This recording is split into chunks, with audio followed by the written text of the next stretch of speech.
Hi there. I'm Christine Dunbar from speechmodification.com, and this is my Smart American Accent training.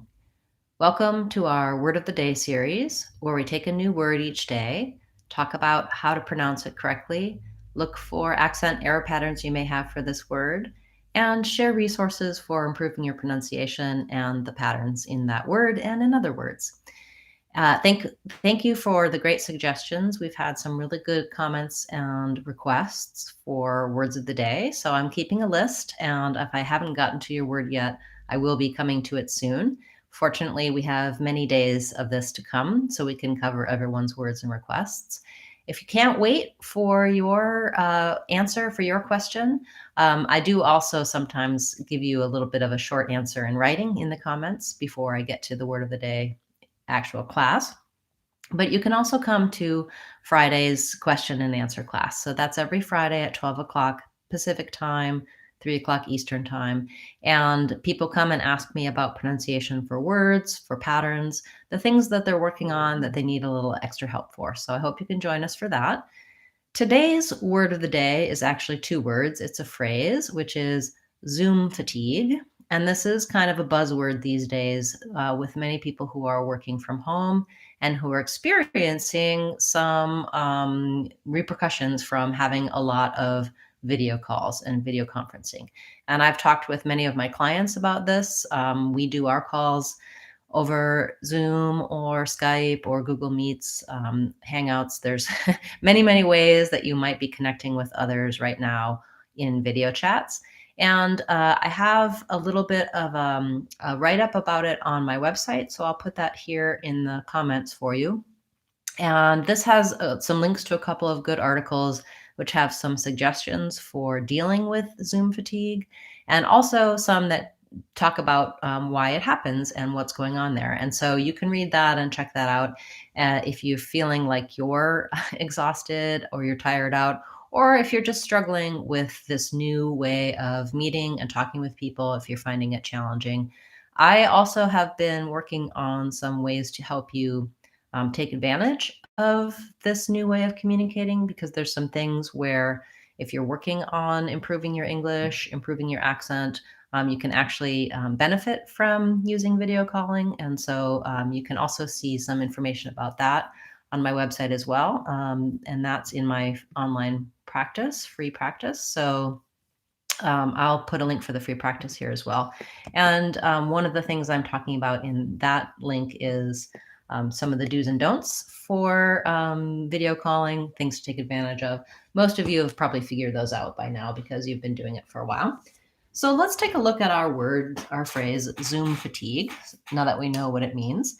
And let's look for some patterns that we might want to pay attention to here. So I always like to look at the intonation for words and phrases so that you're getting the rhythm and the stress correct. Oftentimes, the pronunciation of the word, the way we say the sounds, of course, that's important, but the intonation can be even more important. If I have a different intonation pattern, even if I'm saying all of the sounds correctly, people may struggle to understand what I'm saying. So in the phrase Zoom fatigue, we have overall our main stress on the word Zoom. And then in the word fatigue, we have first syllables unstressed, second syllable stress. So the overall rhythm is Zoom fatigue, ba ba ba, ba ba ba. And we do kind of treat this as though it's one word. So if I were saying in a sentence, oh, I'm really experiencing Zoom fatigue, I'm going to still want to have my main stress on Zoom.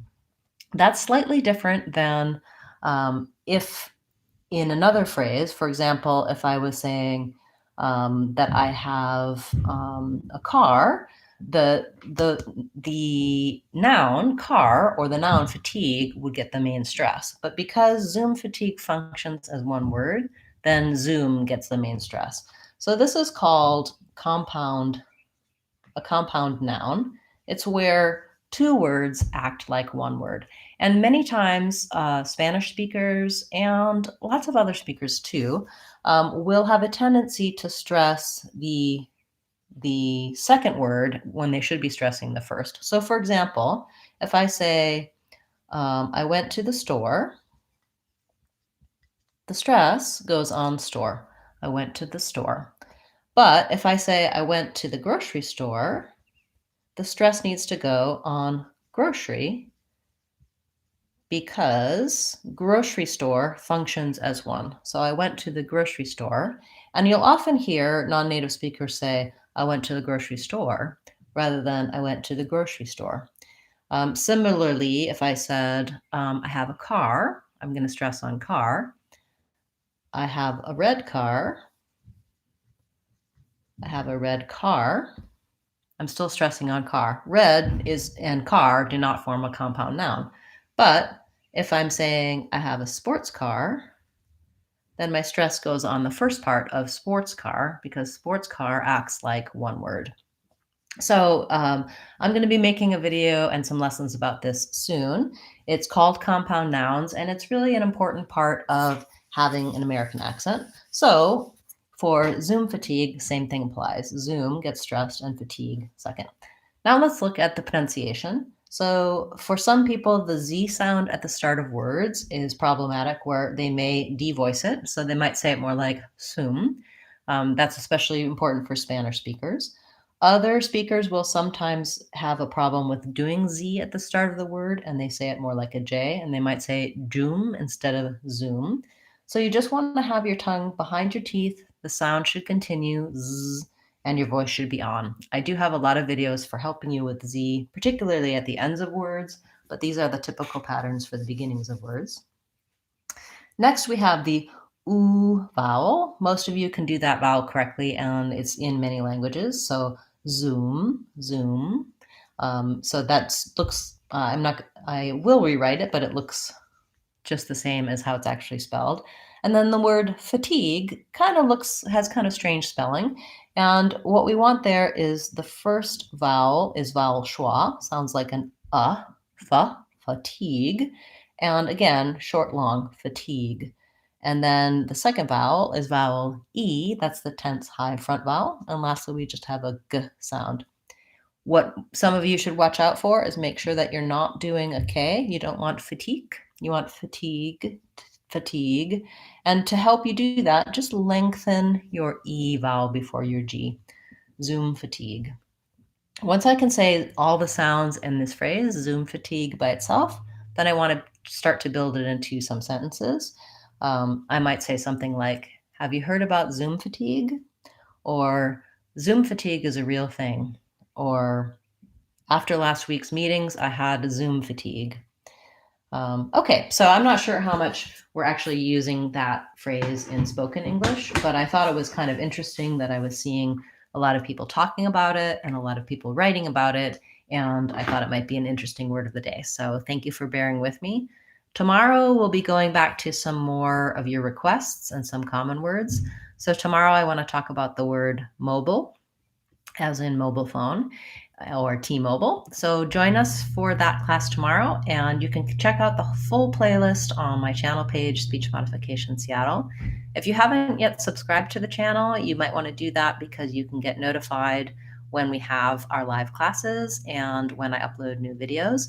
And you can also check out our community page where we have daily quizzes, resources, sneak previews, and more information. So if you're on Speech Modification Seattle, all you have to do is look at the community page. That's up here on the top. Click on community, and then you can see what's happening there.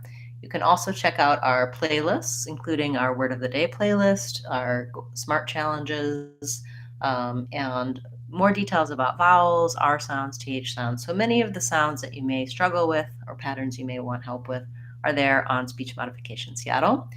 Thank you for being a part of our Word of the Day playlist here on YouTube, and also for those of you watching the replays on Facebook. If you are watching on Facebook, you might want to start joining the YouTube channel, YouTube classes, because in those classes you can ask your questions and get immediate feedback. You can check them out on Speech Modification Seattle on YouTube. I'm Christine Dunbar from SpeechModification.com. Remember, if you want to sound American, you can do it. SpeechModification.com. See you tomorrow, guys.